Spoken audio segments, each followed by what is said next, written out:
बहुत पहले की बात है। समुद्र के किनारे एक शहर था।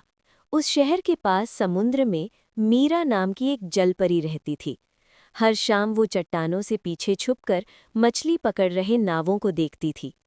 एक रात तूफान आया। तभी आरव नाम का एक मछुआरा समुद्र में गिर गया। मीरा उसे ढूंढ लिया और उसे बचाकर धीरे धीरे किनारे तक ले आई। आरव को शायद उससे ये नहीं पता था कि उसे किसने बचाया। किनारे समुद्री चट्टान के पास आ जाता था। मीरा ने उसे समुद्र से देखा। एक सुबह उसने चट्टान पर एक शंख छोड़ दिया। दोनों को एक दूसरे के आने का समय पता चल गया। फिर एक शाम मीरा उसके सामने आ गई। आरव ने उसे देखा और फिर वे पानी की सतह पर एक दूसरे को देखते रहे। उसके बाद वे एक दूसरे को कहानियां सुनाते और एक दूसरे की मदद करते थे। बारिश वाले दिनों में आरव उसी पत्थर के नीचे खड़ा रहता था और मीरा बारिश की बूंदों में तैरती रहती थी। पूर्णिमा की रात थी। समुद्र की लहरें ऊंची उठ रही थीं। फिर दोनों ने एक प्यारा सा जंपिन किया।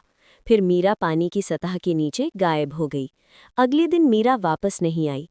वो समुद्र के नियमों से बंधी हुई थी। आरव नाव चलाकर दूर तक गया और शहर लौट आया। फिर उसने समुद्र किनारे घर बना लिया। वो हर शाम को चट्टान पर बैठता था और शंख को पत्थर पर रख देता था। कई साल बीत गए, लेकिन मीरा वापस नहीं आई। लेकिन आरव उसके साथ कुछ समय बिताए उनको याद कर करके अभी भी इंतजार करता रहा। समुद्र की गहराई में मीरा अभी भी दूर किनारे की ओर देख रही थी। वे फिर कभी नहीं मिले, लेकिन उनकी याद समुद्र के किनारे बनी रही। मीरा अक्सर आरव के बारे में सोचती थी कि उसने उसके लिए कितनी दया दिखाई। आरव को उसका खूबसूरत चेहरा याद था कि अभी भी वो उसे देखकर कैसे मुस्कुराई थी। वो हमेशा सोचता था कि उसको वो समुद्र से देख रही है।